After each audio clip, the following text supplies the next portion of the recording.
just commune in general. First, I'll probably need to like, do the tutorial, just fucking around. So I'll probably, we have on the hour, I can create a subnet and we can define what it does, but uh, let's go through a simple subnet and kind of like just do it through commune. So like the updated. So let me install commune again. Let me delete it, like delete the repo, make sure I have Visual Studio Code. Oh wait, I have to share my screen. Um, so yeah, if any of you want to present something, yeah, feel free to interrupt me or say something. I think you can interrupt me technically, but I'll try to make you speak. And yeah, if you don't want to stay on, stay on. Um, yeah, like this is pretty free for all. It's like not supposed to have a strict timeline.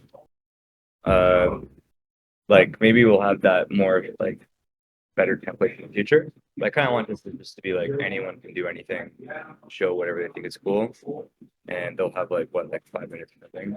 But if not, then I'll just like screw around or like talk about what commune is about.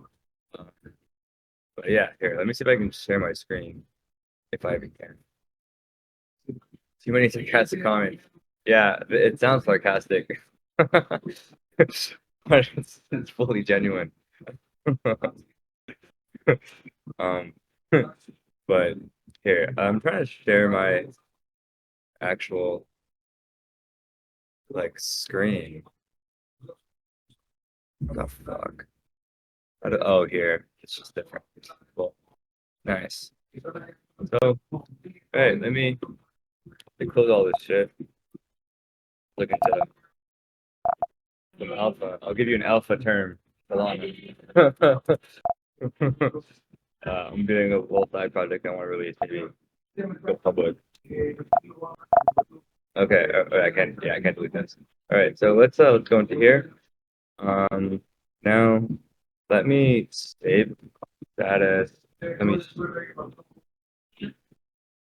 what am I gonna call this? Refactor stuff updates. So let me just push this all. Let me make sure. All right. Push refactor v2 and we'll push this and then let me not work with the previous build. Oh, I need to add it.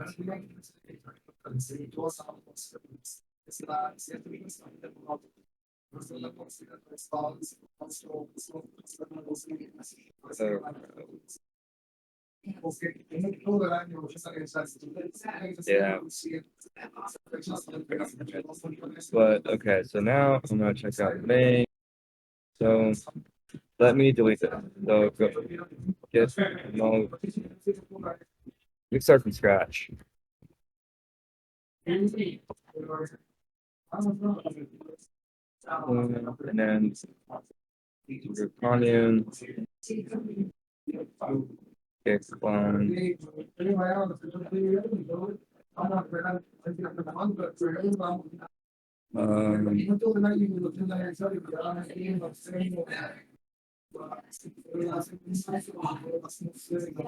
make sure that it's committed. commune-ai, GitHub. I really have to.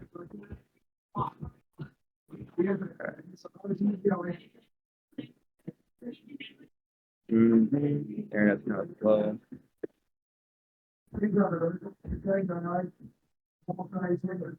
The new branch.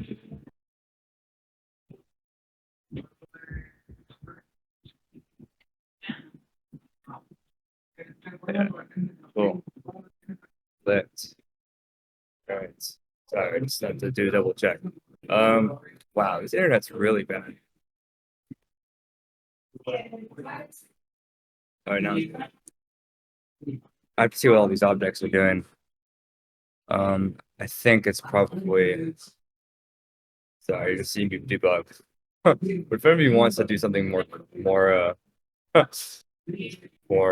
like sophisticated or interesting, let me know. I'm just waiting for this GitHub repo to repo, but it just tells me that I should probably delete a bunch of useless objects. I think I know. But yeah, man. Let's see. In terms of as I'm waiting for that, so recently we've just had the proposal, the global stake proposal, that's been launched, and so what's going to happen next week, hopefully, is that we'll essentially have a basically it'll everyone all the validators like you stake to one validator that you believe in or multiple, but we're going to basically be going to the global stake mechanism where you can reuse your stake on multiple subnets. So the emissions will be calculated as a total stake on the subnet, and it'll be based on the relative stake you have. So this is kind of similarly going into what BitTensor kind of is right now. But I think the big difference, there are going to be a lot of big differences. So they'll be moving into our model, not our model, the local stake model. And we're going into a global stake model. Initially, I thought the local stake model was better, but I do think that the global stake model offers a lot more security in terms of at least in the case of let's say people like ComSwap that have been gatekeeping their subnet. It's going to be a lot harder for them to do that when other people from they're not spread thin. So you're going to see a lot more competition in the subnets, which I think is where the global stake kind of broke down with UMA consensus. Now, local stake could have done better with a different consensus mechanism that wasn't UMA, but we decided to do UMA because I guess I didn't fully agree with that, but people said it worked. But the other devs believed it worked, and they did a good battle tested. So I'm like, okay, let's try it because we're inevitably going to do other consensus mechanisms as well. But yeah, with the global stake mechanism. Sorry.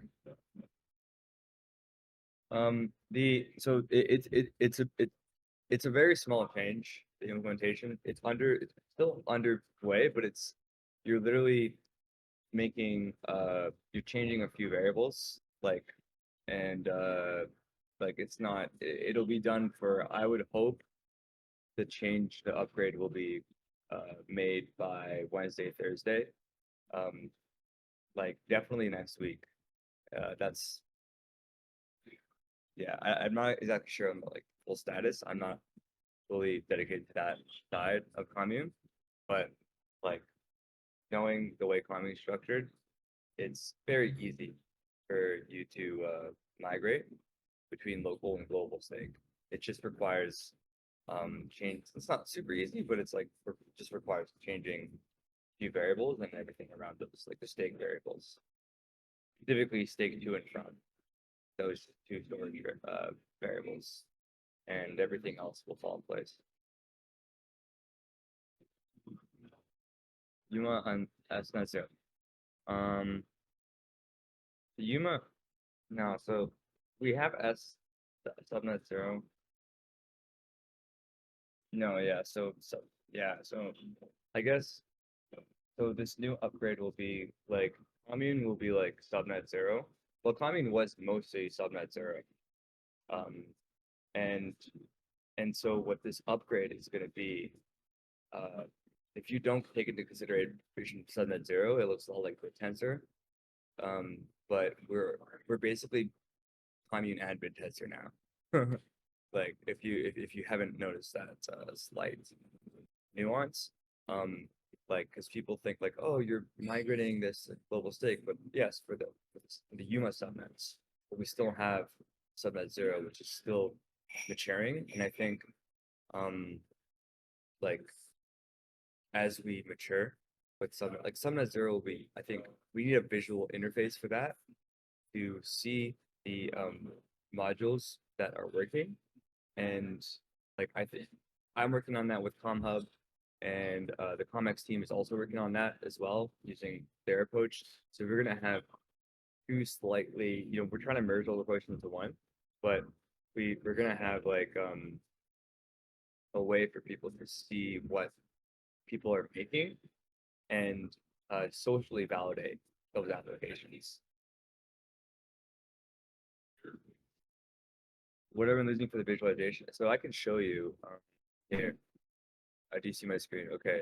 There's let's see.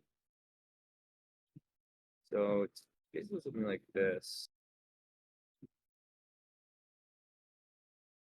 I don't know. My internet's so shitty. My goodness. So I'm gonna migrate this. Rogers.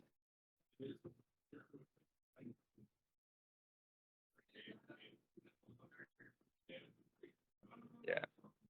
So basically we have this is essentially like hub. Let's see. The code's here. Here's the code. Um, you know, like I think the code's in hub, but yeah, there. And I'll also post that in the projects. Let's see. Where are the projects? Yes, I believe it's already posted there. Yeah, so let me pin this. So basically, what this is doing is just letting you like stake, like, each square is a module. And in this case, we're gonna make these squares pretty general. Like we want to have validators as squares, so we'll have like maybe tags. So like we can have validators as a tag. So you can have a validator. It could be, and that validator is like would be the rootnet validators. So you could stake on that, and then that validator will essentially have access to whatever it's validating. And so you can think of each validator on commune. The benefit of a global stake model is that the validator on commune could is essentially a curation. It's fully interoperable with the network, and that's what global stake has over local stake. Local stake tends to fragment the network in terms of access, whereas global stake incentivizes validators to query miners on all subnets, and so we're gonna probably see a lot more interoperability.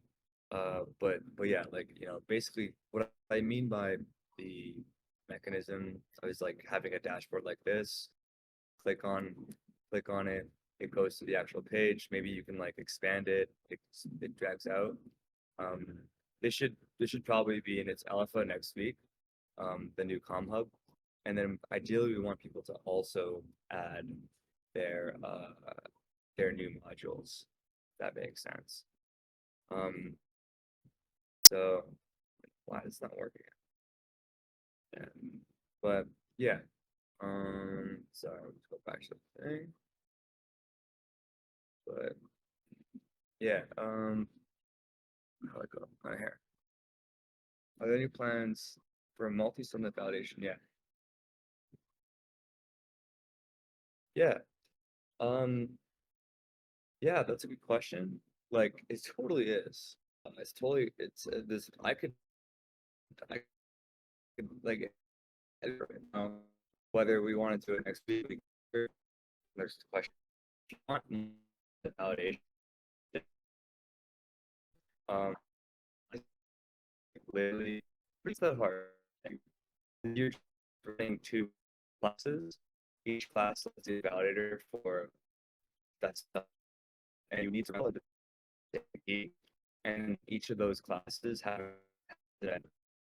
So let me just run through the logic of like how I built the. Okay, I have to wait for this to. What are these objects? They must be. They must be like I must have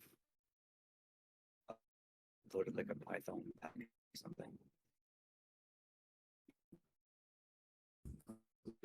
That's crazy. But yeah, like and also working with teaming. So I've been using a bit like I mean like and this is really interesting. Kind of like I do a new repo and I help someone out. This is helping the community. I'll show you the community here. For those of you that are interested, um, Bassi prompting. So this is someone that I've well, technically it's my friend, but basically he wants to he's been popping off lately for like jailbreaking models, and we want to basically create like one of the subnets we want to create is essentially um, a subnet where you can test jailbreak models and you can test how well people can jailbreak them and then find the best jailbreakers.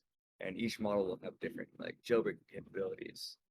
But like someone like this person can jailbreak all the models. So you want to like have like a blue team section as well. Blue team meaning people that defend the models. So it's kind of like if you play sports, it's kind of like having a one-on-one where the blue team you have a model and you have a prompt, um, like and then the red teamer is trying to get the model to say something inappropriate, whereas the blue teamer is trying to defend that model from saying something inappropriate. So it's an interesting game that we want to make accessible and like public for people, because I think the goal of Commune right now should be virality, um, like as well as like application, like but I think virality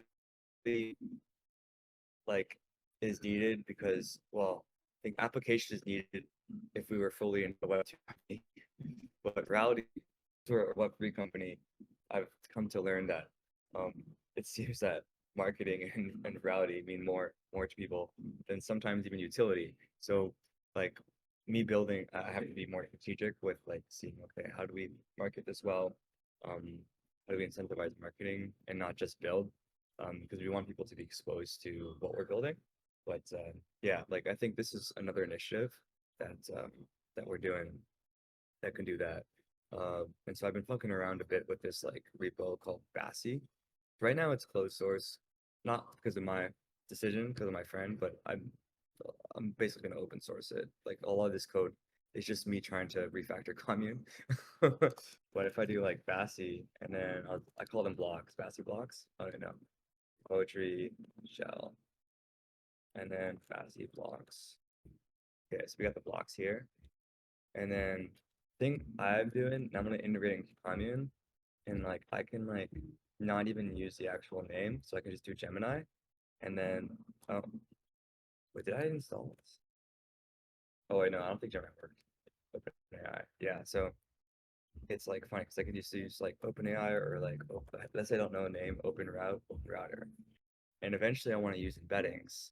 So what this is doing is just like if I do like let me go to the sandbox here.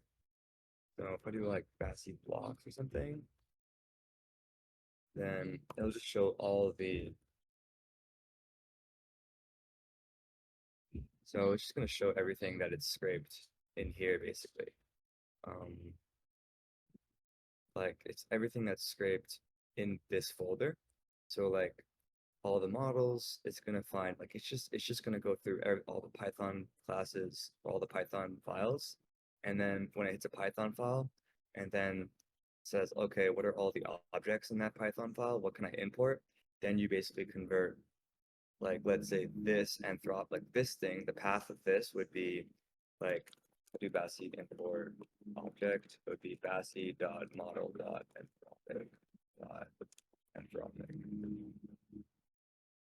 Or I think what was it? Import. I think it's import object.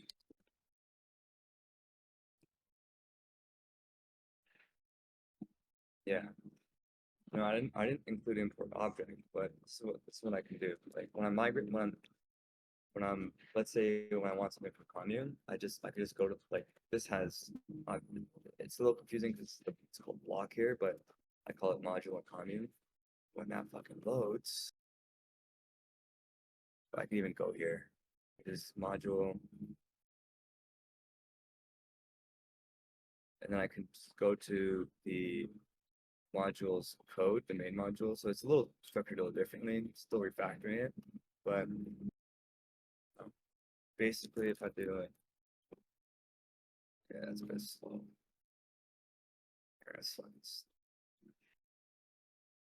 Maybe because this file is so big.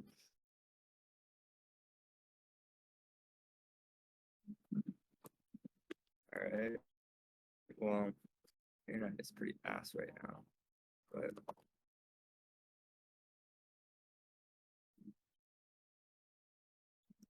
true doesn't exist.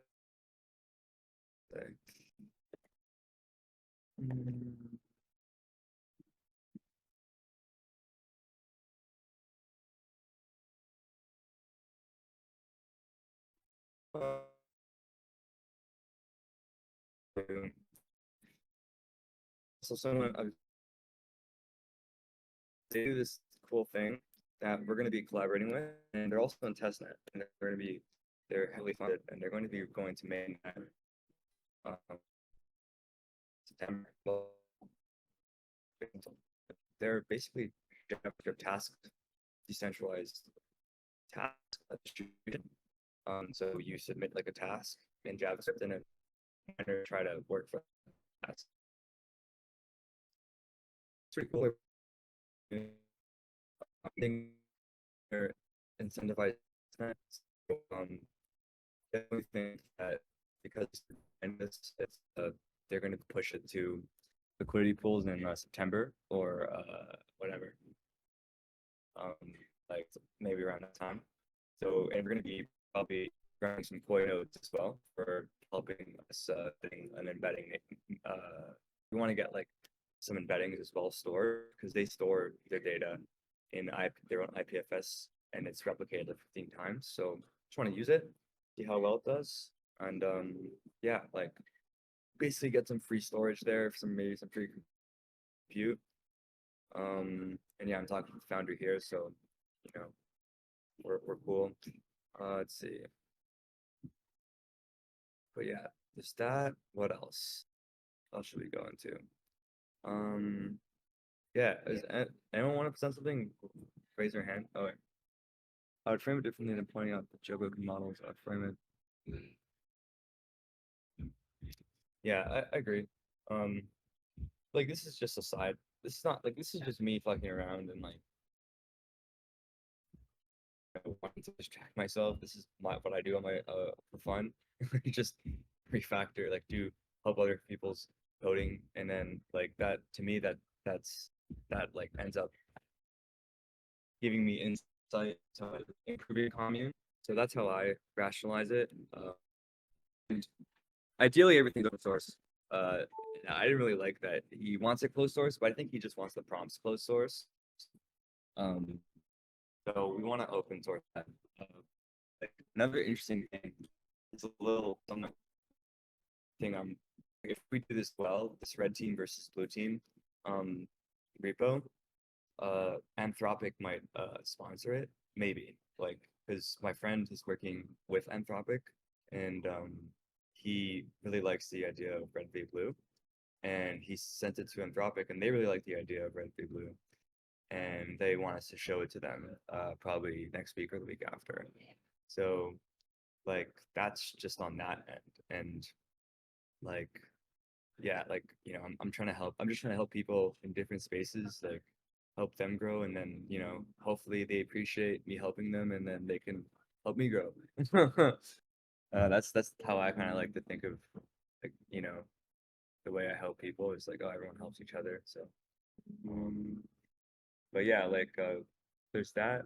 There's also something that I wanted to discuss in terms of like commune enterprise. There's someone who reached out to me.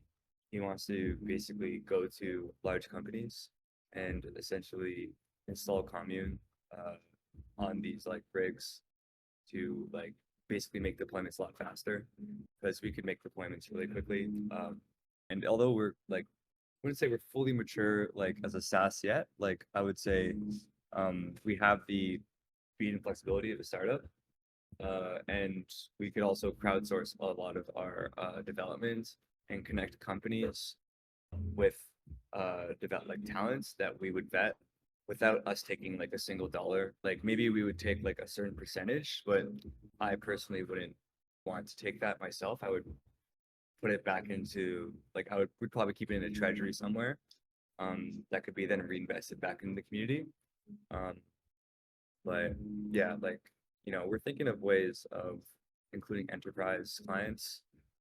And I think for that to happen, we need to essentially make everything military grade and like, just make sure that we get a lot of use cases under our belt. And I think we're going to see that accelerate in the next few weeks, especially with this new update being, yeah.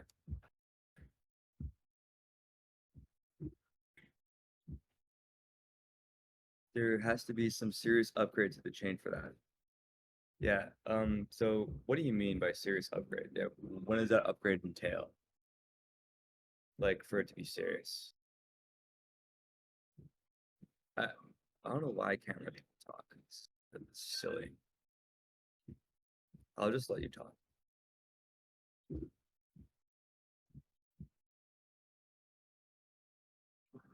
Um, there. You want me to talk? Basically, what I'm saying is just that we need to make sure that, like, the thing with enterprise level stuff is that they require effectively 100% uptime, which we are not near. So we would need to have some kind of incentive system to help people provide nodes for the network. We would need to make sure that we had worked out all the possible kinks in the back end of the system, especially if a large company is going to start relying on it for financial generation. And then making sure that all the libraries that interact with it that are like officially commune branded or whatever are like free of bugs and work perfectly. Because like basically they won't tolerate any shenanigans. Like we fuck up and the chain goes down for 2 days, like that's it. They're gone, right?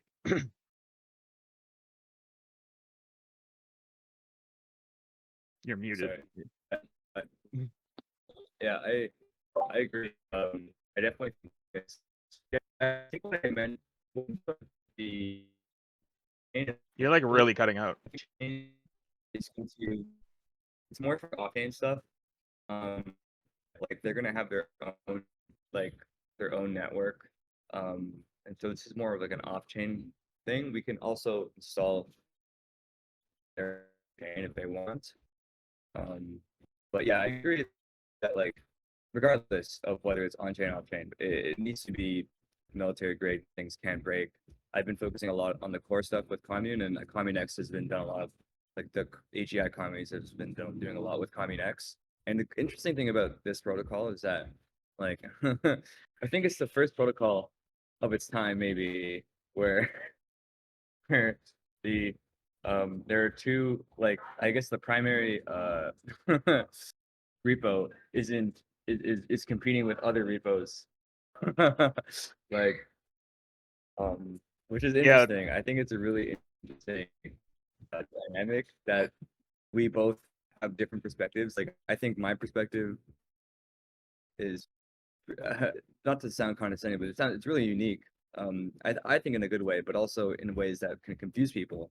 So I'm trying to learn that the hard way and improve it so that I can the make primary it problem I had with your simple. library was just that it Uh, was abstracted weirdly.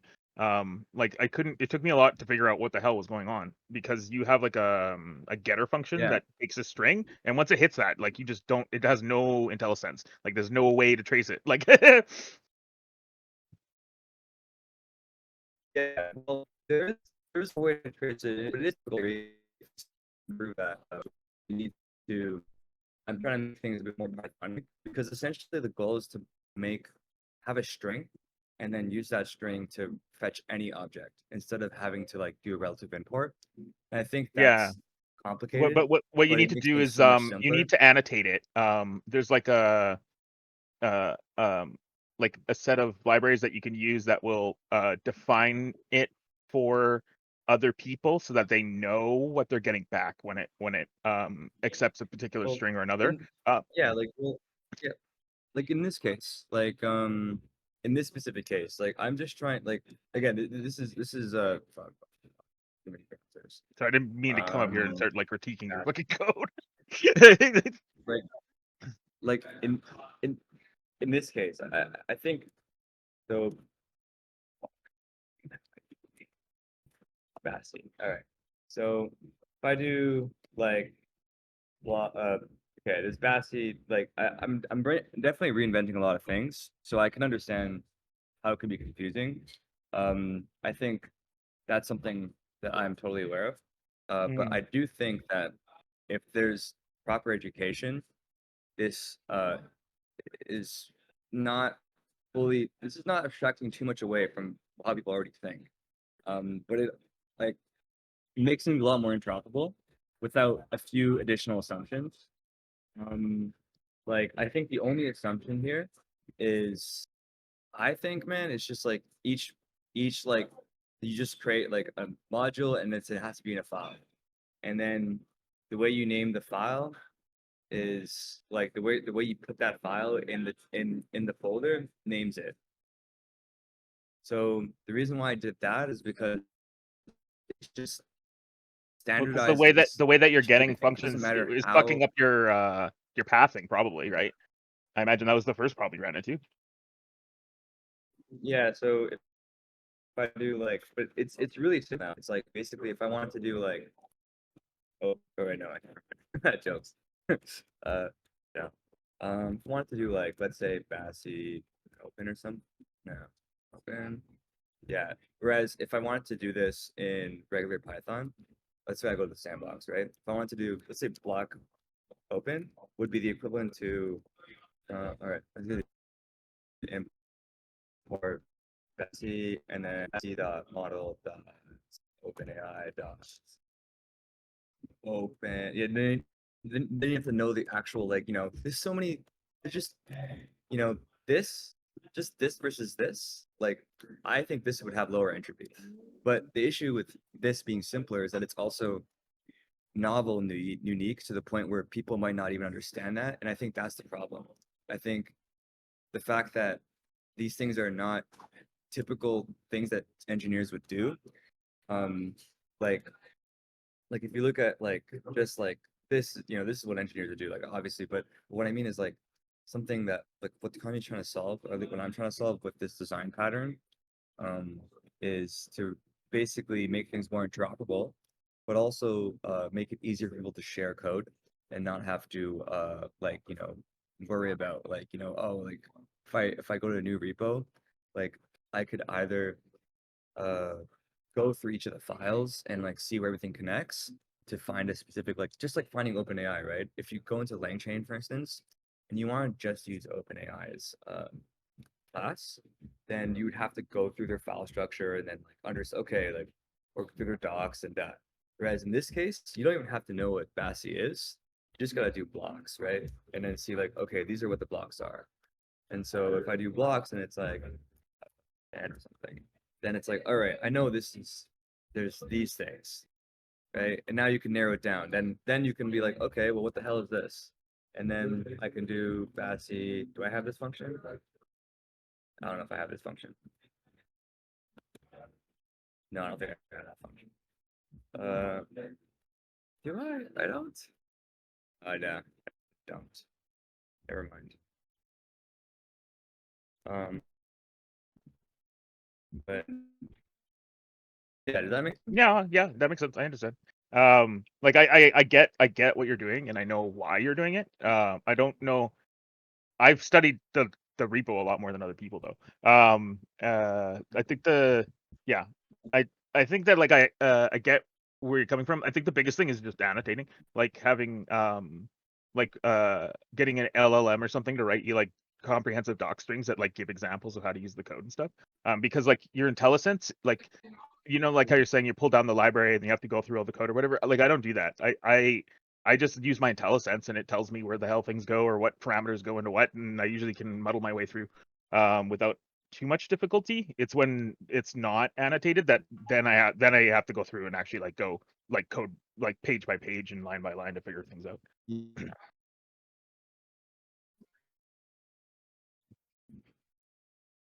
By annotations, you mean Like what do you mean exactly?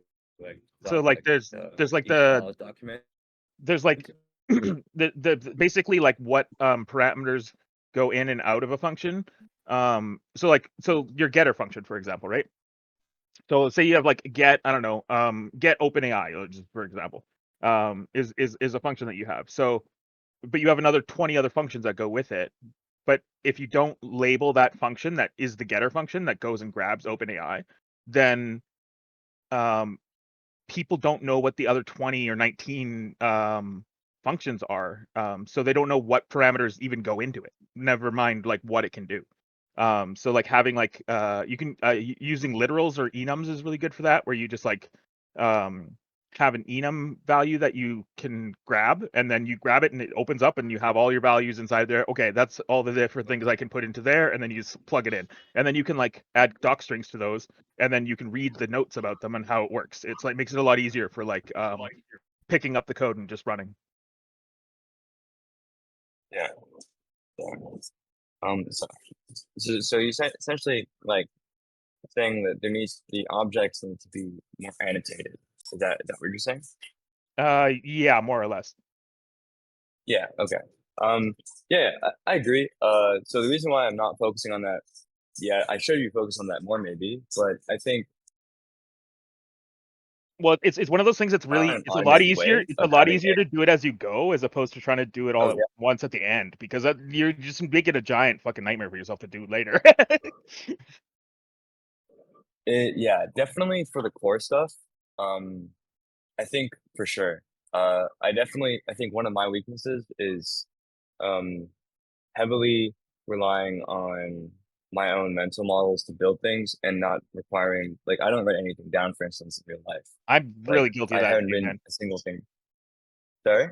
I said I'm really guilty of that too. I've been working at it all the time to make sure, like, I assume that Yeah. everybody knows what I know, but they don't. Yeah, no, I think yeah, I think that's definitely something that I can work on. I think adding visualized docs. Um, I think I've been working on the docs and I think they're mostly up to date, but there's some things that I think we can improve. Um, Ideally, if each module had its own application, if its own like app interface for people to like at least understand, and maybe I guess this is where I get a little confused with my own design is like, okay, um, like I have these things called file modules and folder modules. And a file module is just like basically it's just a file, whereas a folder module is the entire folder. And so if you want to restrict flexibility, then I think we should all do folder modules because if you have everything as a folder, then you don't have to disambiguate between files and folders and you can make repos. So I'm just trying to make things like easy for people to like incorporate their own code without having to know what commune is. And like for instance, when I was doing BASI here, there are some modules I took from commune, and like I think the good thing about doing building another repo from scratch with commune as the foundation is that uh like without calling it commune is that you have to like see where how tangled certain Hmm. objects are into your foundation Wait, you built and another repo from like for scratch? Jesus Christ. like no like this one I built in like a few days, Oh, but okay. like I mean, I basically built my yeah own like version this of it one as well, because I use a hybrid of Commune and Commune-X, and also yeah direct RPC yeah calls like for some stuff. yeah like the whole goal is for people to like pick the core of commune whatever like really be like the core of interaction, but then people to have multiple options. The issue with that is like there's gonna be lots of flavors, so it's gonna be confusing to know where to start. But kind of like how what JavaScript is experiencing with like the billion different versions. Um, Hmm. but I think that makes it more decentralized and it's like gives people options to think about things differently. Whereas like BitTensor or other protocols mostly have one way of doing it. Whereas Commune is unique because it has at least two ways. You're saying you did yours, so at least not at least three ways of doing the same thing.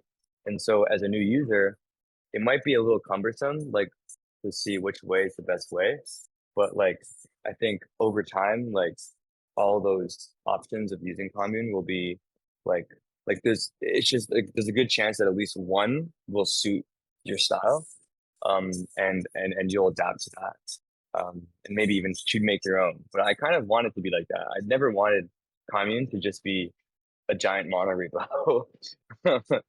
Like I want it to be like a decentralized repo, which I don't think has been done before. Other than maybe you can maybe consider, yeah, it's maybe Hugging Face, Transformers. People do forks, but it's like the Transformers library. Like I want commune to be like JavaScript for like Transformers, where it's like people take parts of it. They don't have to call it commune. They can call it something completely different. Um, like, and yeah, like it's just fully portable. Like I want basically like BASI here. Like this BASI folder is the same thing as commune. So when I want to bring in commune, like if I want to like go in, fuck, I forget the commune repo. Bro, import again because like I deleted it. Oh, did I even delete it properly? No way. I hate max search functions. It's so oh my god. Oh wow. All right, yeah, that's so weird sometimes. Okay, common is right. Complementer. Oh, okay. We got this. We got the files. Cool. Let me start this from scratch. So poetry shell. There we go. Now test. All right. Looks like it's working. So now if I want to make sure it's actually working, I'll do test. And then that's just calling this folder here. I think it's like tests. It should be out. Yeah, test right here. So it's just calling this, right? If you want to look up in the test, it's literally just testing the core modules. And yeah, the way I do the testing is interesting. So I mixed PyTest, but then each of these tests are its own. And the way I did the testing is basically if you define any function in the module that has like test this, Of it course, you're will writing like your own run test that. suite. Okay, sorry. I'm just laughing at you because you're very unopinionated with the way that you do things. But it looks like you're writing your own. Oh no, you're using PyPy. Never mind. I thought you were writing your own. Yeah, no, I'm using. I thought you were writing your own testing library for It's a a second. mix. It's a mix. It's a mix. It's a Uh, mix.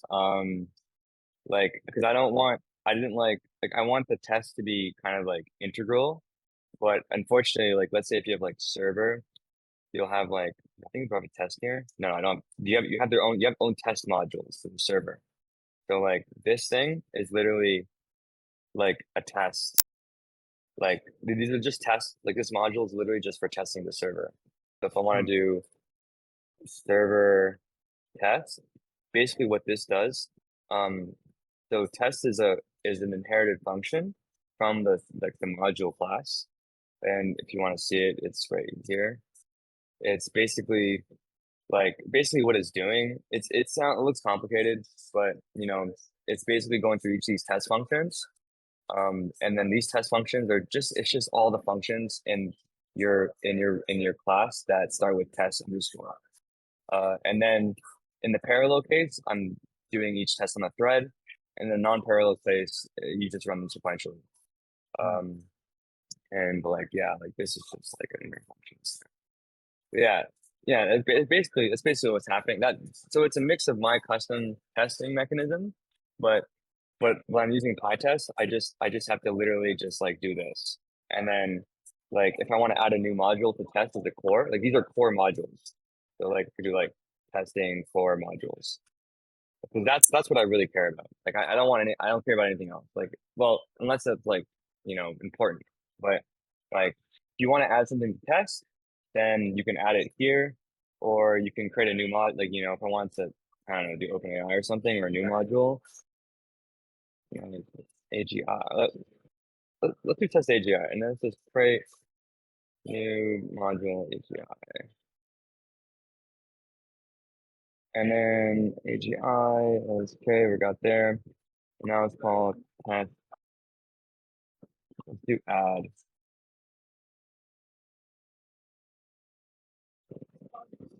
Let's do C or something. So into one, and then we want to test it. Test add or something, or we can just call it test. Doesn't matter. If you want to just test it, that's the test. Was okay, sure. Was that's a stupid test, but sure. So let's see if this works. AGI. Oh yeah, that actually okay. Never mind. That actually wasn't proper. Yeah. So if I want to add another one, let's say sub, and if I wanted to do like let's say sub or something, group this out. Sub, and then sub.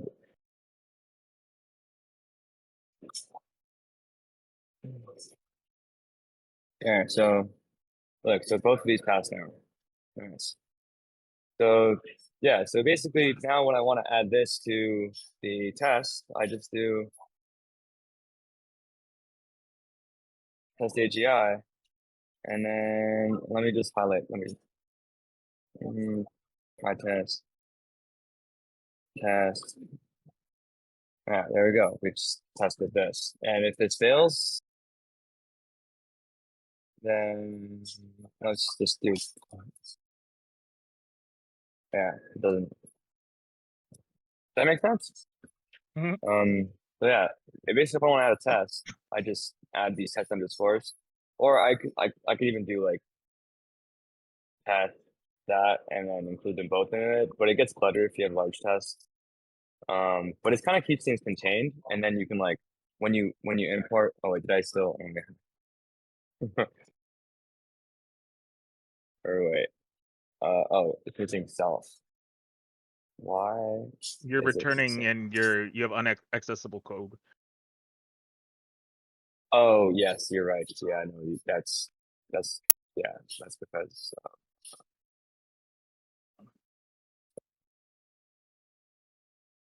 there. I hate using defaults. Okay, never mind. It works. Oh no, it is 3. That's funny. Wait. Oh yeah.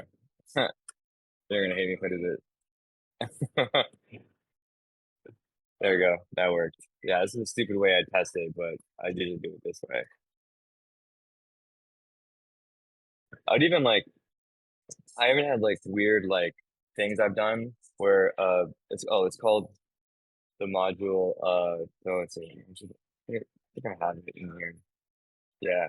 So I can So show you an I might example make of. this a separate file. No, go ahead. But sorry. No, Oh, I was just. okay, yeah. But these are essentially routes that basically um like before I had all these like in the main like modules. So if we do like if you go to any of the modules for this example, so this I would delete. I'm basically refactoring it. So this it would require 3 lines of code, and it's like kind of cumbersome when you have hundreds of these in a file that's already 6,000 lines long. So, so basically, I'm trying to compress that into just a route. So like subspace this would mean I can call the subnet params, and then it will like do that. But if I just like change this, then it won't work. Yeah. So like basically I'm trying to create this like routing map of like, you easily adding basically any function you want in this like folder within like the file system within the modules to like add to like your CLI. And this doesn't require any like this is a custom arg parse. I'm fucking using argv. So like you want to see like the actual like this is a little complicated. And it's not perfect, but it's basically trying to make the arc parts more Pythonic. If you want to see like the actual like, functionality behind it, so you go here. Yeah, it's just like basically it made my life a lot easier when I switched to it because I was really getting annoyed with like having to like do like I used to call a module like this. I'd do like Python and module, If you let me and share my then let's screen, I can say show you what I mean. It might be a little easier for you to do. sure, Uh, sure, yeah. I'll share my screen. so I got this. So this is my library for this is like mining things that I'm doing. But I have this function here, right? This construct query map. Um, you can't tell what's going on with it because it's doing the same thing. It's getting the attribute of a class and then calling the function of that class. So like there's no way to do Nice. IntelliSense, but what I can do is then pass it a parameter that you can look at, and then that parameter has every single call that you can make with that Yeah. function, and then it's all documented inside of your IntelliSense, so you can see like what can I use this for and how can I use it. So I think like a system like this would be beneficial. Uh, it's like it's not that much work Yeah. really because like I It's really cool. basically just I have a function that just parses any client out and then takes all of their um the parameters and the return values as well as the name of the function and then constructs a JSON object from it. You feed that to Jippity and then Jippity just writes you the whole doc string for it. Jupiter. Yeah, no, this is really cool. Yeah, like honestly, and this is what is this using? What's it called? It's just using doc strings, man. It's a Doc strings. class. Yeah, It's a class that I just wrote out the doc string for. nice. Yeah. Like so Yeah, super simple and no, it's this is really cool. like low lift. So like yeah, things to keep in mind anyway. So Did you have to make this yourself? This particular thing? I The basically JSON I saw? I wrote a function that like goes through the client and then will pull all the different functions Mm-hmm. out, get all the return values, and then make a Yeah, JSON object out of it. And then I fed that JSON object cool. to Jippity, and then Jippity just wrote it also, or ChatGPT. So Okay, like nice, it took me like 15 minutes. nice. Yeah, like, are you planning to make this like a PR to ConX or your own repo? Well, this is my own repo, but it will be open source as well. Oh yeah, I meant do you when you open source it, like, do you plan on calling it like making it your own repo, like separate from Comex, um, or are you gonna like try to merge it in Comex or No, something no, like no. that? It's definitely gonna be separate. Because this is more Okay, for yeah, yeah. This is like a dashboard for managing miners and stuff. Um, yeah, yeah, that'd be really cool. And like, I guess have you thought of ways to make it more interoperable with, let's say, other protocols? Yeah, that's exactly what I built it for. That's the reason why it has the getter function and does. Was inspired by the commune protocol to like make it this way, so that I can Yeah. actually it doesn't matter what they run. I could just parse out their functions and then just build dynamically build an API for it and then just make Mhm. calls directly. So like basically it doesn't matter what chain it is. It should theoretically be able to pull data from anything. I mean, That's really obviously, dope. I'll have to debug the fuck out of it, but you know, whatever. Yeah, no, that's really cool. Yeah, no, like, yeah, no, this is awesome, and like, I feel like each of the so will have three different repos doing like having a different perspective, and I feel like, yeah, sorry, No, yeah, yeah, it's good. my No, intention is not to it's really like cool. reinvent the wheel because like you guys have already done a lot of the work, but it was just like once I figured out how to do the parsing functions with um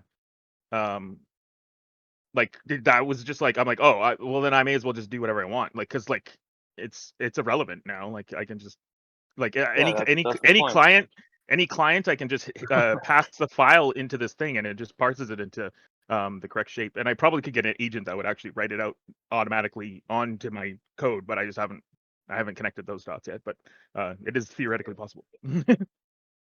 Yeah, that's the point. That's the point of like, you know, it's if you make something unopinionated, then like it is the downside is confusing, but the flip side is like you have like unlimited like, you know, flexibility in terms of what you can do. Yeah, yeah. Yeah. But I gotta make Yeah, another that's really meeting. cool. So thank you for having me Yeah. up. I will catch you later, man. Yeah. Yeah. I'll probably conclude this. Yeah, this is, you know, not meant to be super official, but like we'll make it more official. I wanna do uh like a workshop Monday, Tuesday, because you're going to be doing the global stake thing, like the upgrade probably that week, later in the week, and you know I think it'd be nice if everyone was ready. We had a few days to like come up with something, or at least like it You gives should get them an Nikes to like opportunity to. throw a fucking like a hackathon or something. But yeah. But Yeah, that'd be actually cool.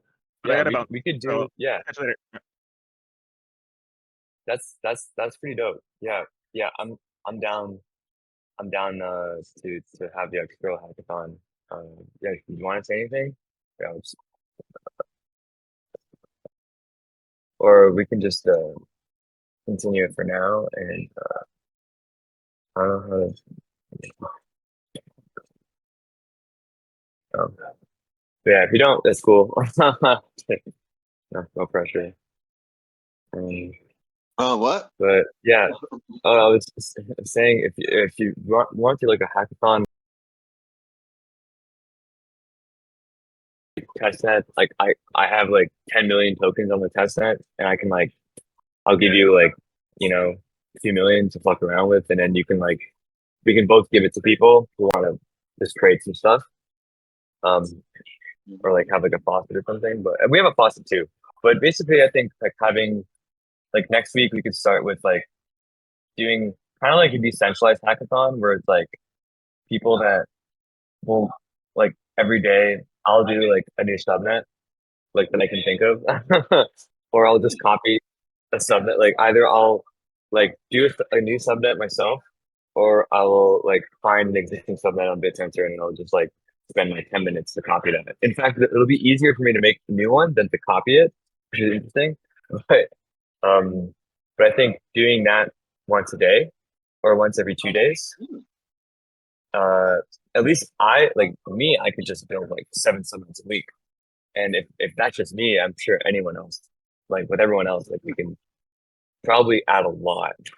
I And mean, then yeah, it could be fun to like, or would the kind of idea be that, like, A, you can get some practice building some subnet, and then B, um, um,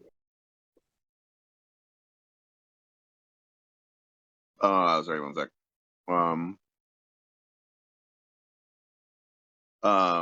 Yeah, you get some practice building some subnets, and then it would be cool to like just sort of explore potential incentive structures.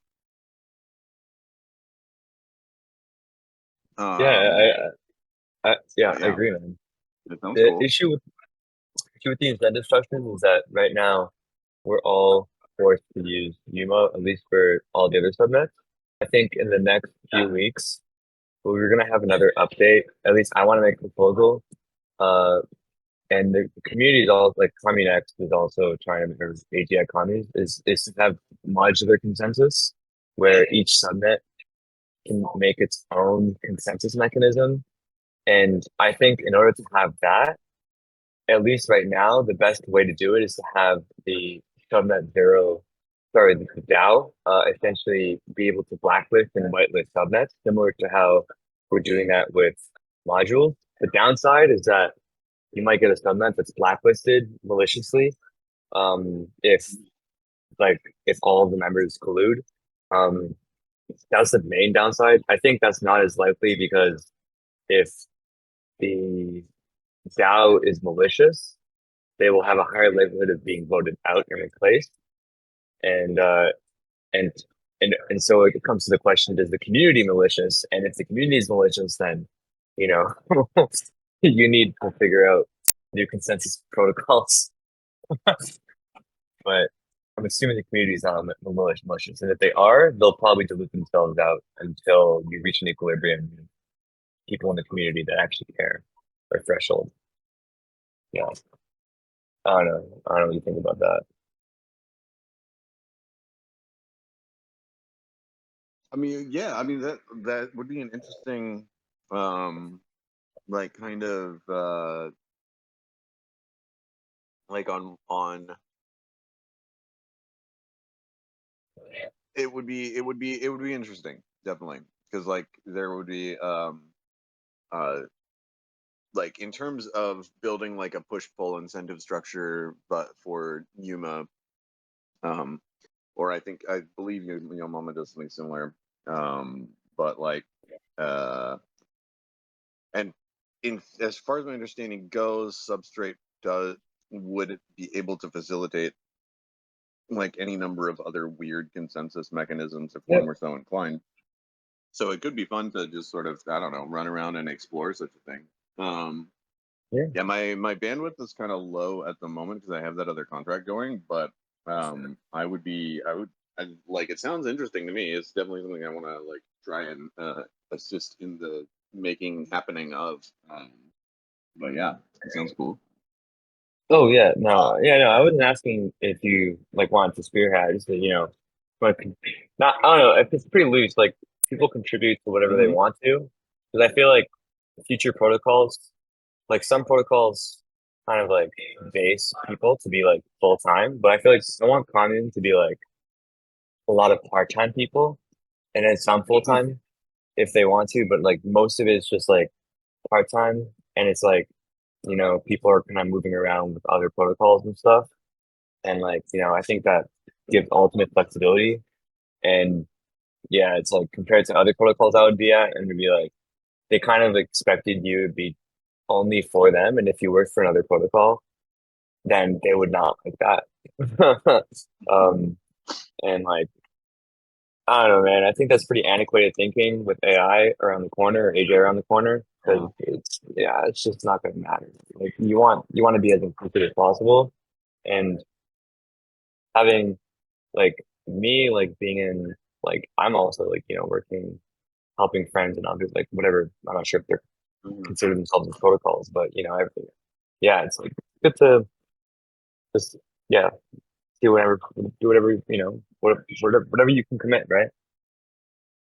Yeah, that's the idea, and I like my yeah, I have that like little proposal thingy sitting on SN0, which like beyond just like it is good to run the like this sounds like a cool idea, and what I would like to do is to basically I think it's kind of interesting to layer the sort of incentive structure of the subnets themselves on top of like another traditional sort of competition structure, um, because Hmm. you can in in doing so you can kind of um, you can have you make a room for like more experimentation and stuff. So I think it's like something that I would want to um, try to facilitate, which is kind of like why I put that proposal up in the first place. That and like I don't know, I like tinkering with the Discord bot, and then maybe y'all can use that too.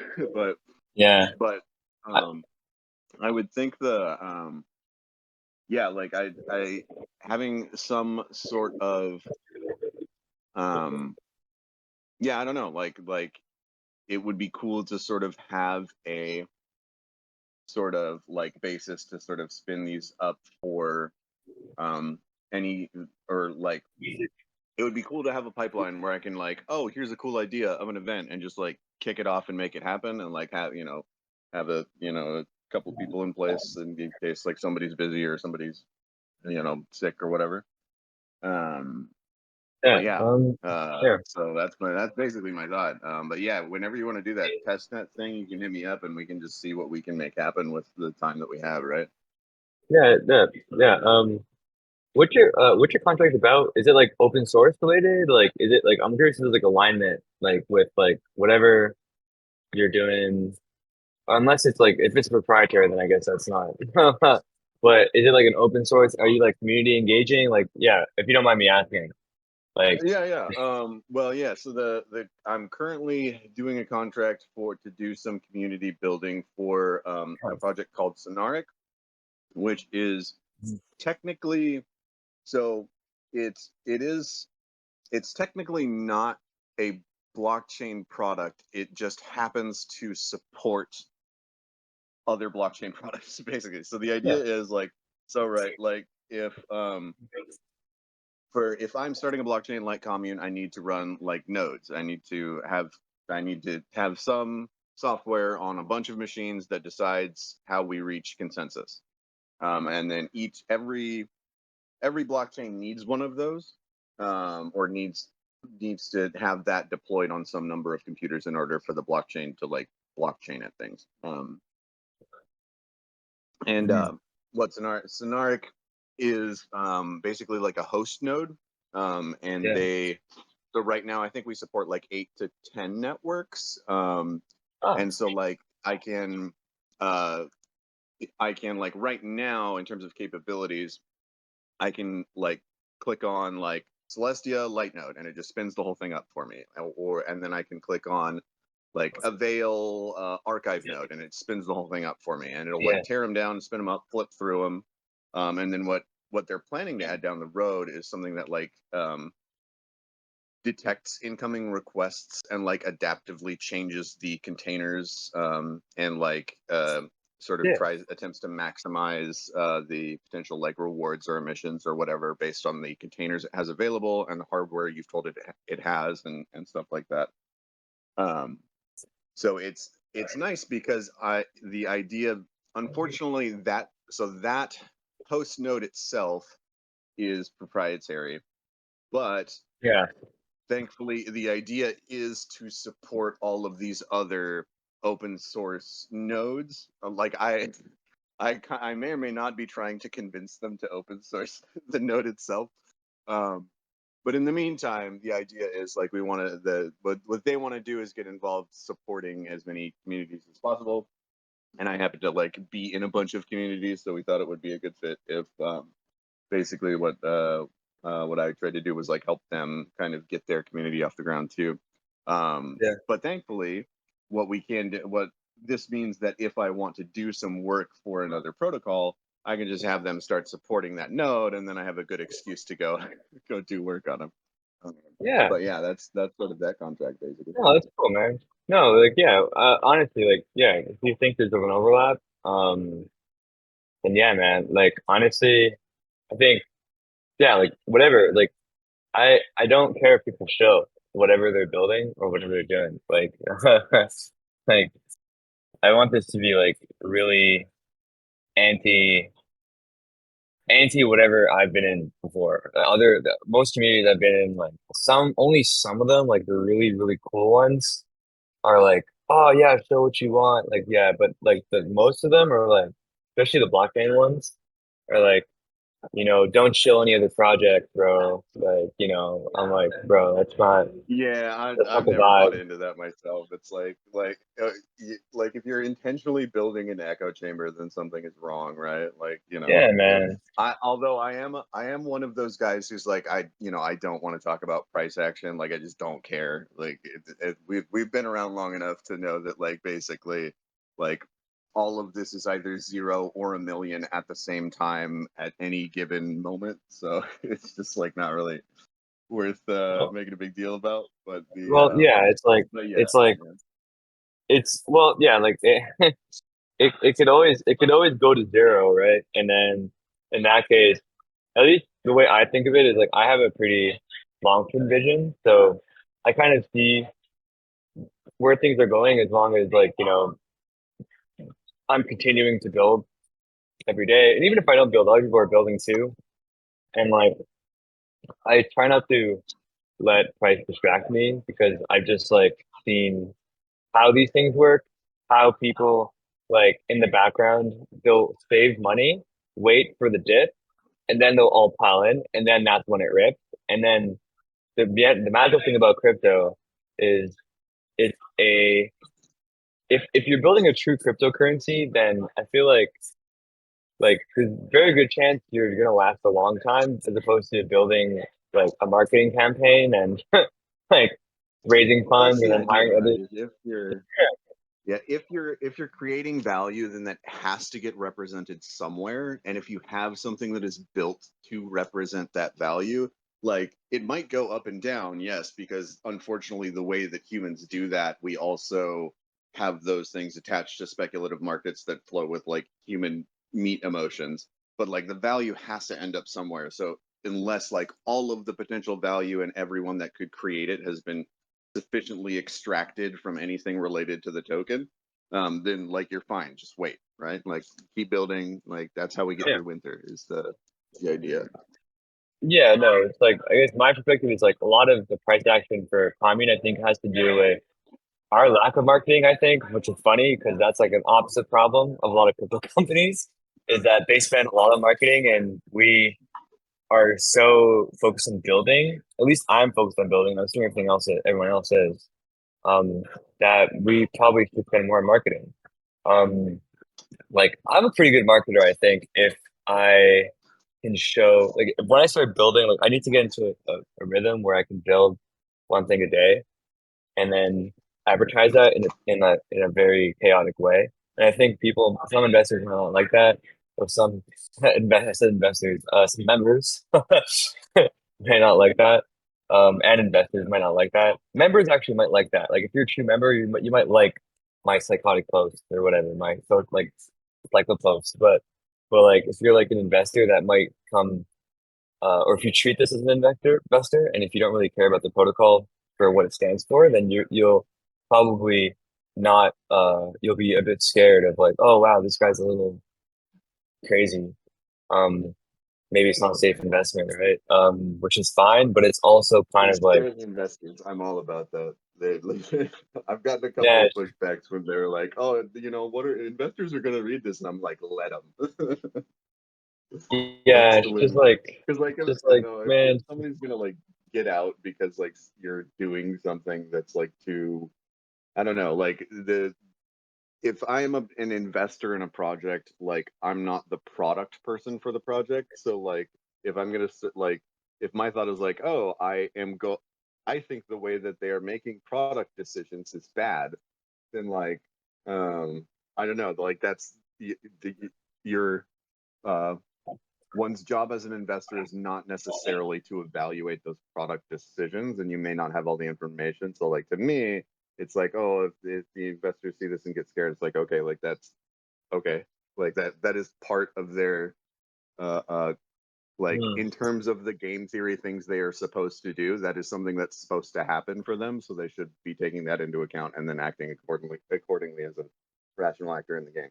um but yeah, I yeah, don't yeah, yeah, basically. that's the way.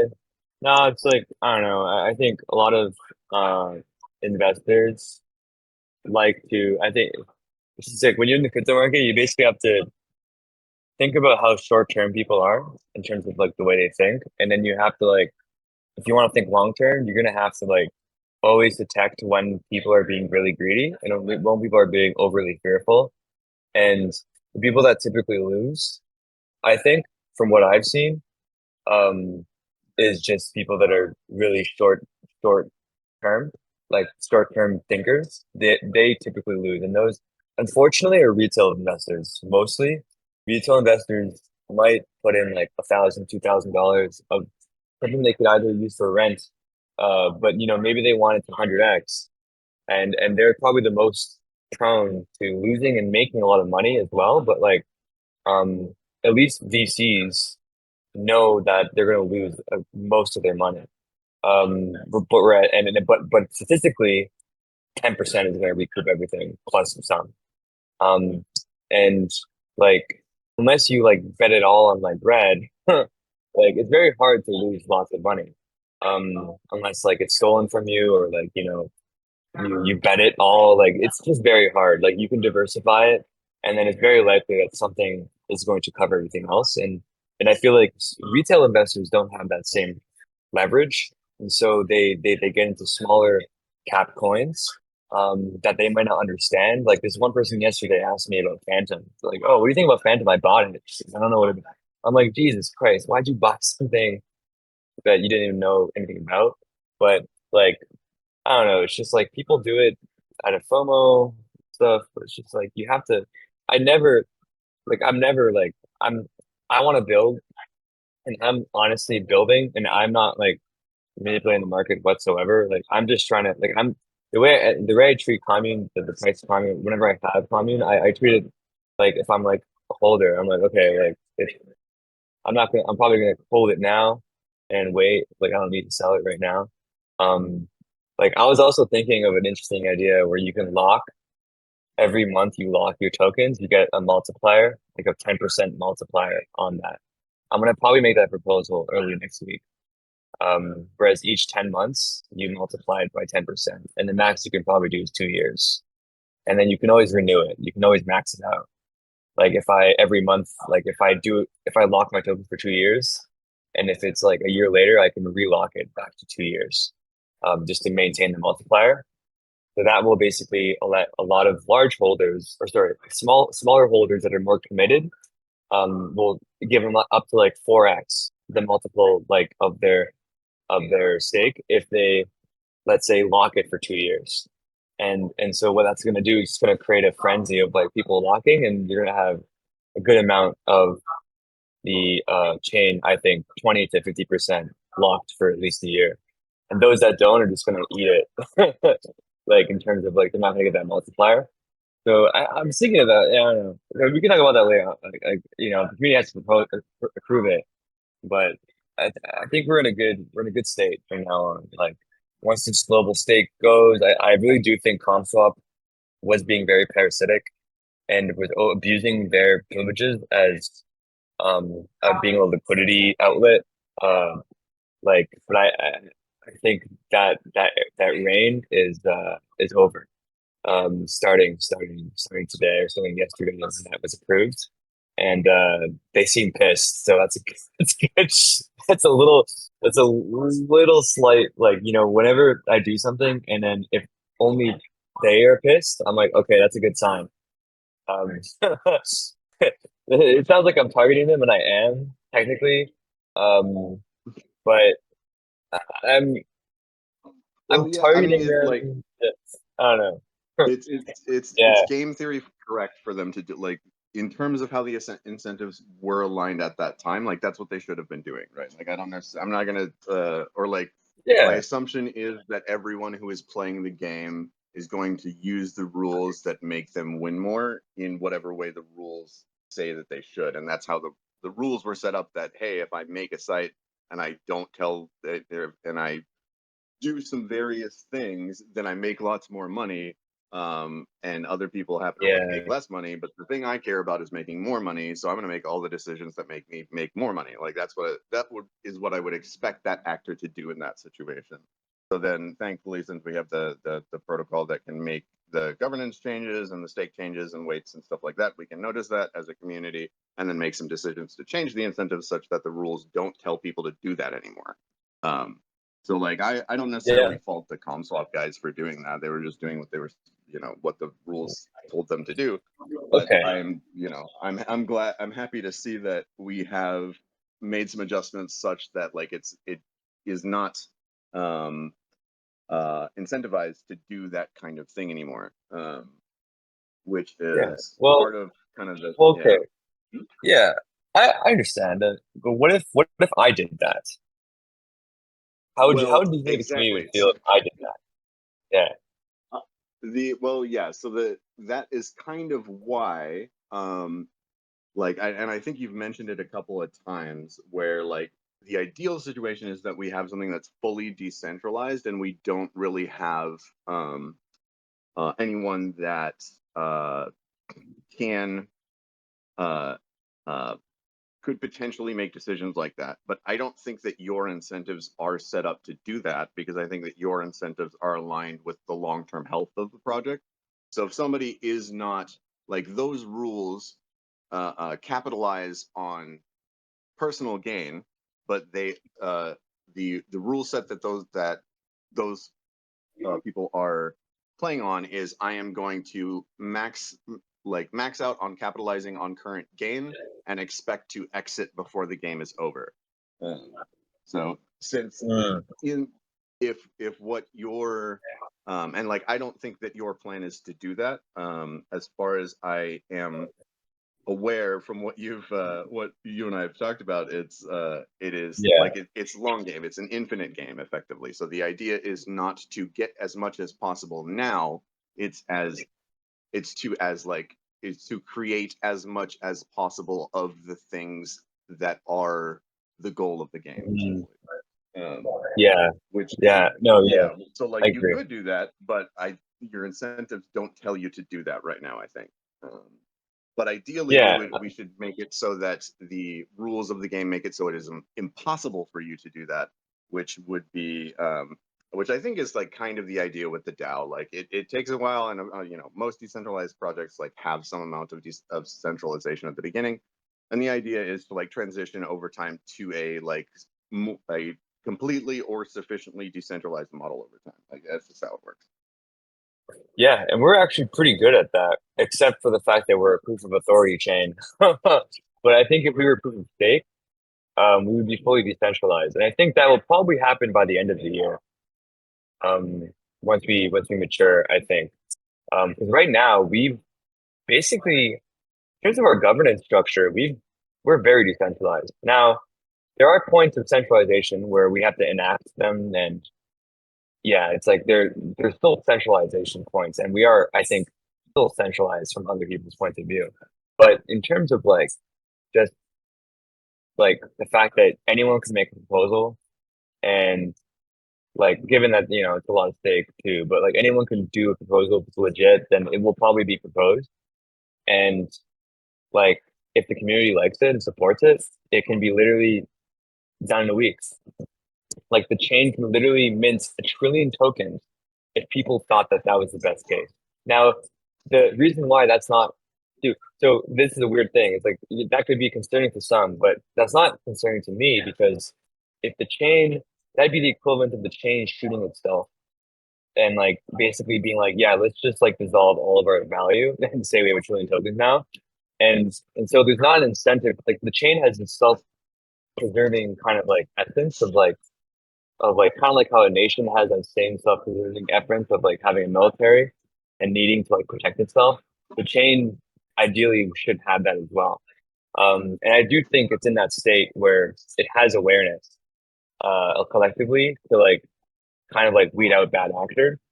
And whereas like with existing, like with BitTensor, for instance, all the changes are through OpenTensor Foundation, and and right now, like they don't really have a DAO. I would, but they will, and I encourage them to.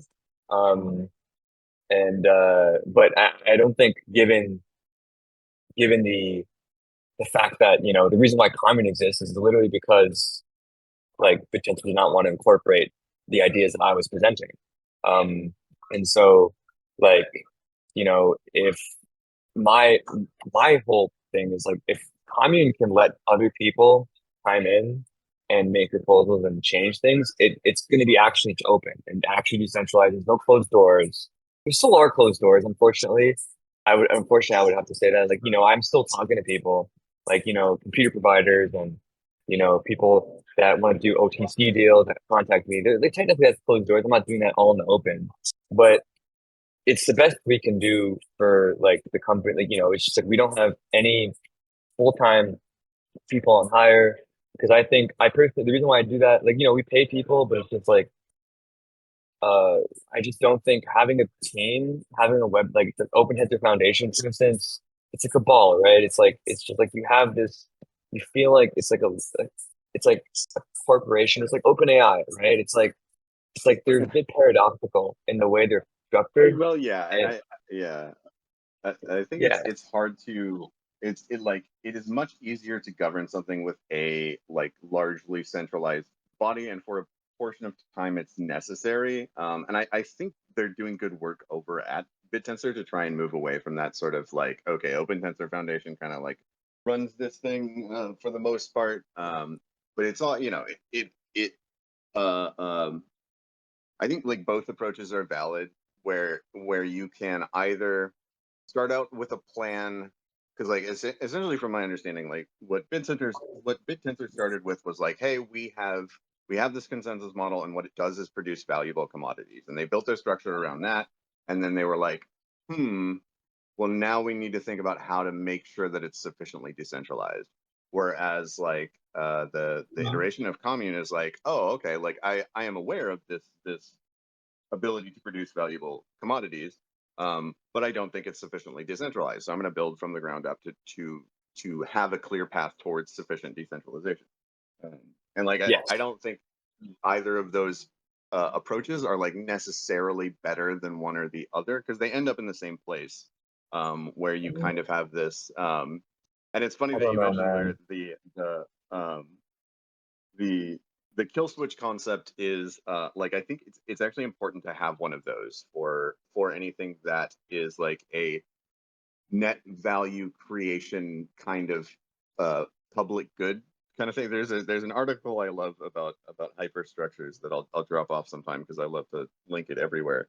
Yeah. But the idea being that like in order to have like an actual, like a real market, there needs to be the option for like people to like make the decision that is net bad. Like that option has to exist, and then because it then requires the protocol to make sure that the protocol is creating enough value such that like you never hit the threshold of like, we should flip the switch on this kill switch. And like the Yes. the kind of approach that you've taken is sort of how this approach gets addressed, because once you flip that switch, then somebody forks it without that switch on, and now you have the split. Yeah. So Yeah, I it's understand. But it's it's like strange. the threat of the thing, not the thing. Yeah, yeah, like I think I understand that. My concern though is just like the constant excuses of like time and time again. It's just like I think maybe what happens is that whenever someone claims, like, and I've done this too, like you see someone do something and you're like, I can do that better, right? And then you go and try to do it, and then you end up running into the same problems that that person probably did, and then you're like, oh well, they okay, that's why. And I've definitely had that with farming where like some decisions I made, I'm like, oh, like better, and then I'm like, maybe we should go this way, the way business did it. And then there's some decisions that not like that. But I think what I'm trying to get to was basically the forming of a corporation, taking VC money, and then turning around and saying we are not VC backed, and we are not, we did not pre-mine, even though we had a chain before Nakamoto. It's just like to me, it's just this is not the only one, man. It's just like it's everywhere, bro. It's most AI Web3 companies are this is they have this element of BS where it's like we're your friends, but really, and we're trying to build open source, we're trying to democratize you, but really what they're actually saying, and this could be true for me too. This is how honest I am being with you. I'm trying to like include myself in this picture too.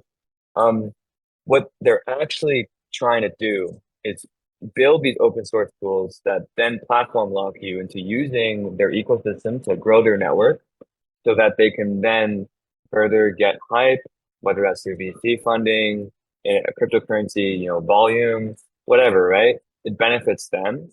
And it just goes to show that they actually don't care about what's open. They care primarily about them making it open. Because if some other company did exactly what they did, they would have existential angst. And why would they have existential angst if someone solved the problem before them? Wouldn't they be proud? No. There's an element of ego that I think is pervasive in crypto and in AI that is corrupting the way we collaborate.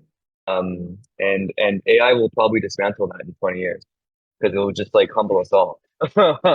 Like, That's the hope, I suppose. Well, I think the market is actually getting there as well. I think it's the narrative of like, rather than trying to, or like the best moat you can build is the one that you don't need to actually build. Like you can just with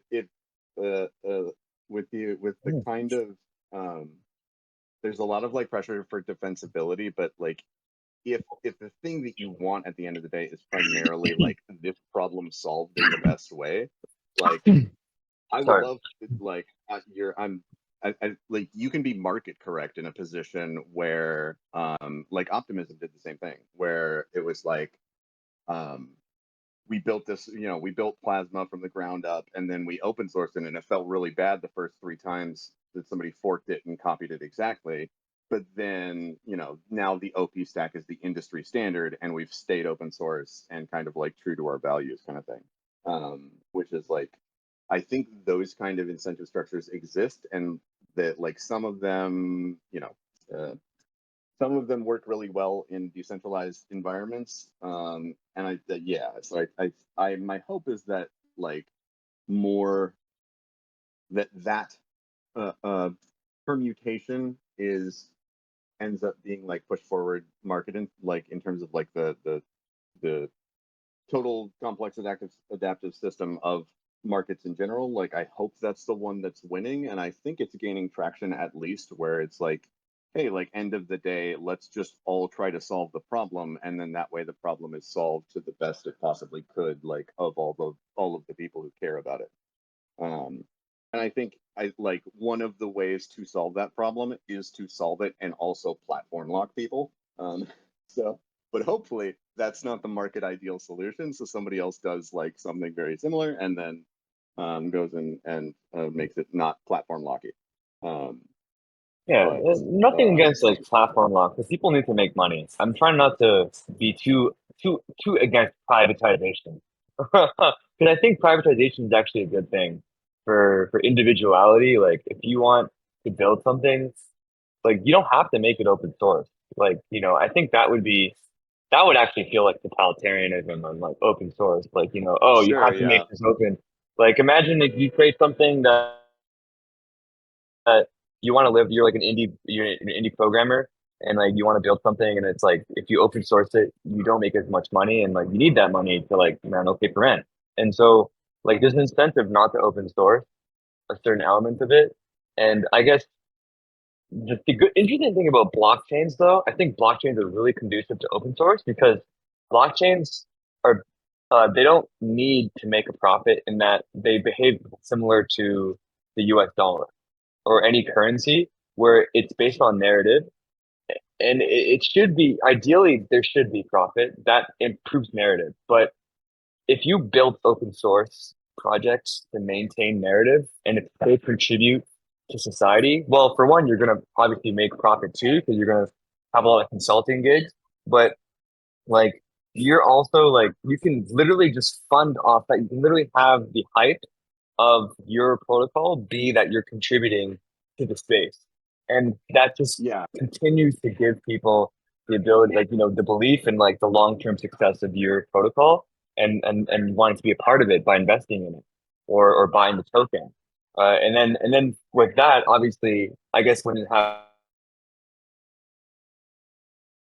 Oh, I'm not sure if you cut out there or if I'm losing connection, but I will talk to fill the dead air and say that I think the default assumption is that open source is less profitable than closed source. I'm not sure that that is entirely fully proven, or I'm not sure that that assumption is checked against ground truth as often as it ought to be, personally. yeah. But which is why I think it's cool to be able to kind of throw these, like, end of the day, like the thing that you can do with the blockchain is create a programmable incentive structure. So and I guess to tie it back to the original thing that we were talking about, I think it is dope to, like, the market position that I would like to be in is one where I am encouraging people to build more closed source products, or I'm sorry, open source products, encouraging closed source products to always be supporting open source products, and then have people try to explore these incentive structures to kind of hopefully help other people to put my money where their mouth is, by exploring some of these incentive structures and seeing and like helping people make something really cool and something really profitable and something that's fully Yeah. open source, Yeah. which is like, you know, So I think that's a good position to be in as a marketplace. basically, yeah. So I guess what we're trying to solve, and we're a lot of protocols, any AI protocol trying to solve this, is how do you use zero-sum game, like to essentially fund innovation. And that was kind of like Commune's part of inspiration was like, let's use token to fund open source work or to incentivize open source work.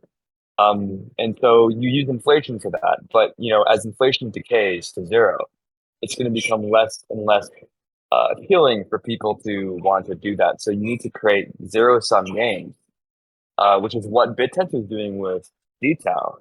DTAO is a zero-sum game, really, of that's it's basically using Uniswap, right? Which is a zero-sum game when you have a bunch of buyers and sellers in the market, and overall, the assuming that the system is closed, like there's let's say $1 billion in that system, there's not going to be inflation. There's not going to be more money unless people put it in from the outside. If people make money, they somehow get it from someone else, and so. And I think that's what fuels crypto and even stocks. It's like people won't invest in stocks if there wasn't a risk or if there wasn't a reason to gain.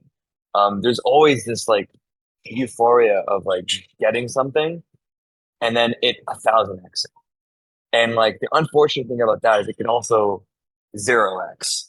And so people, I think giving people that ability to understand the risk of like, let's say certain games that they can play, but using, that would be on the investor side. On the developer side, like developers should, I think, play those games. Like, so like, let's say for instance, here's a game, like, let's say you have two LLMs rap battle and maybe you have the community vote how well each LLM did. And then the gamblers or the investors, we can say gamblers, investors, whatever, they'll bet on which one did well or what the community is going to support. Kind of like how we bet on sports. Basically like how we bet on sports. And so the winner will get that reward. And so if you make the system decentralized enough, it becomes honest. Like, if you randomly choose two players, you don't just pre-select them, then people can't collude. If you randomly choose like people voting, then it's harder to collude the outcome. It's just creating a fair system that doesn't require like stake. It's just like, you're risking, I bet $10 on this person, I bet $10 on this person, and then maybe the actual participants get like a fraction of that. And I think if you play that game with everything, you could like fund anything you want, as long as it involves outcome and unpredictable outcomes. Like people will literally like bet on like fucking ball rolling on like a Russian, like what, a roulette. Like they would literally bet on that. Like it's literally like this one guy, for instance, he said he counted cards and he literally bets. He told me that like slot machines weren't rigged. He literally told me that. I'm like, bro, like, and he told, okay, it was the funniest thing too, is after he told me that, he's like, yeah, like, I can count cards. And I'm like, can you count a slot machine? He's like, no, I can't. Just like, but he still plays, right? He still plays because he thinks he can win. And he thinks he can count the slot machine. Or he thinks he can game something, right? And so we need to translate that, like, that gaming, like when you find something new and it's invaluable, you should have a higher reward, like finding a gem in the rough. We need to basically have that in common across like not just subnets but modules when we stake them. So either next week or the week after, I'll be making a proposal as how we can do that, and it's involving quadratic staking, like a derivation of it. But like yeah, like it'll be interesting. I could probably submit it next week, or not submit it, but have it open, like make a document before I make the proposal. People are more aware. But yeah. Well, anyways, we should probably conclude this, but yeah, this is dope. We could have these, yeah, we could have these every Monday, Friday, or Tuesday, like Monday, Thursday, maybe. We could decide on, I think 2 days a week is cool. You do it 1 day a week, but yeah, like, having this regularly, pretty dope. It's casual, but yeah, thanks for everyone for coming, and yeah, like I'll see you next week. Absolutely, and I would say I would want to open it up to anybody, like especially because we can kind of build whatever, and it can just kind of be open source. Obviously, like I do want to encourage people to like something and you want like to try and get people using it or hacking on it or whatever, feel free to hit me up because I want to start trying to like, especially if that proposal passes, like I do want to start trying to like get some things like kind of on the calendar scheduled semi-regular to kind of start, you know, exploring basically. So yeah, more Nice. ideas is always more good. Which proposal? The one you submitted on Subnet Zero? Yeah. It's the one for, I think it's for red and then just like events in general that I kind of all rolled it into the same proposal basically. Yeah. Yeah, we could do that. Yeah, we could see. This is a Subnet. This is not like a full proposal. This is like just an application, a Yeah, it's module just like, application. it's like Okay. a, yeah, that one. Okay. Yeah. I understand now. Yeah. For sure. Yeah. We could. Yeah, we could. Let's see. Yeah, like I'm sure it'll get passed. Like anything that's legit will get passed. Like if you actually That's tried. yeah. Or yeah, Yeah. and I guess I don't know, I need to be more familiar with exactly how it all works, but I guess like you should, if you have a thing and you want it done, then maybe I'll make a thing where if you stake more to that module, then it's easier to get a thing done or something. I don't know. That seems like a Yeah. thing that you're supposed to do with that that mechanism, but I'll look into it a little bit. But yeah, in the Yeah. meantime, Like, feel free to just throw ideas at me and I'll see what I can do. yeah. Like the point of this this is gonna be really interesting. This is gonna be like a reformed like this is like kind of like the U.S. Congress or Parliament, the Canadian Parliament, but you can replace anyone at any time. That's like I don't think I understand even I don't think I understand the flexibility that we're about to experience, especially when you can vote for things in parallel. You don't have to deadlock. There's no deadlocking of bills. You don't. It's just like you can vote for anything whenever you want. It's gonna make things really weird. Yeah, it'll be cool to like because you, especially because you can stake and unstake. It's like you can vote and then you can unvote if they suck. Like, I Yeah, like it. Good paper. yeah, yeah, yeah. Fun. But yeah, no, yeah. Let's all like lots of stuff happening next week. Lots of stuff happening every week. But I think next week we want to get more engaged in terms of with the community, have more tutorials. I'm gonna do some tutorials. I'm gonna try to do a subnet a day, or go through a module or a subnet a day. And yeah, like I'm gonna start that on Monday. So if you wanna learn about making subnets, yeah, come for Monday. I'll make an announcement probably later today. What's that? Awesome. Sweet. All right, Thank you, guys. everybody. It was fun. All right, thank you, everyone. Take care. Good weekend. Peace. Later.